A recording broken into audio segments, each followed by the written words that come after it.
მოგესალმებით მეგობრებო, ეს ახალი ქართული YouTube არხი Beyond the Matrix-ია. ამ არხზე ვესტები შემოგთავაზოთ, რაც შეიძლება საინტერესო ვიდეოები კონსპირაციულ თეორიებზე, ასევე ამ არხზე ნახავთ წიგნების განხილვას, ფილმების განხილვას და ასევე პოლიტიკური მოვლენების განხილვასაც და ჩემეული აზრის დაფიქსირებას.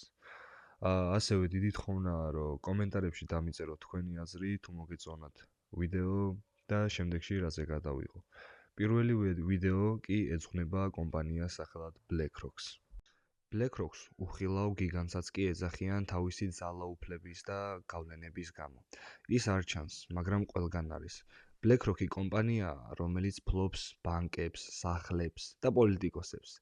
ის არ იღებს მონაწილეობას არჩევნებში, მაგრამ წყვეტს არჩევნების ბედს. ეს გიგანტი არ ჩანს ეკრანზე, ის იმალება კულისებს მიღმა და როცა სხვა კომპანიები თამაშობენ, ის ქმნის წესებს. ეს ყველაფერი კი 1988 წელს ერთ პატარა ოფისში დაიწყო. დღეს კი BlackRock-ი აკონტროლებს $10 ტრილიონ მეტ აქტივს. მათ შექმნეს ალადინი, ხელოვნური ინტელექტი, რომელიც წყვეტს, სად წავიდეს ფული და სად აღარ. ეს ფირმა უბრალოდ ინვესტორი აღარ არის, ის გახდა თვითონ ბაზარი. გაგიჩნდებოდათ კითხვა თუ საიდან აქვს BlackRock-ს ამდენი ფული? ამაზე პასუხი მარტივი არის.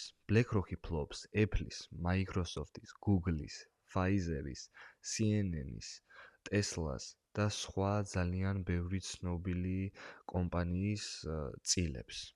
ყველა მათგანი უკავშირდება ერთ უხილავ ძალას, რომელსაც ქვია BlackRock-ი. ეს არის ქსელი, რომელიც აკონტროლებს ტექნოლოგიას, მედიცინას, მედიას და ეკონომიკას. მათ შორის კავშირი არ ჩანს, მაგრამ არსებობს და ის იმართება ერთი ცენტრიდან.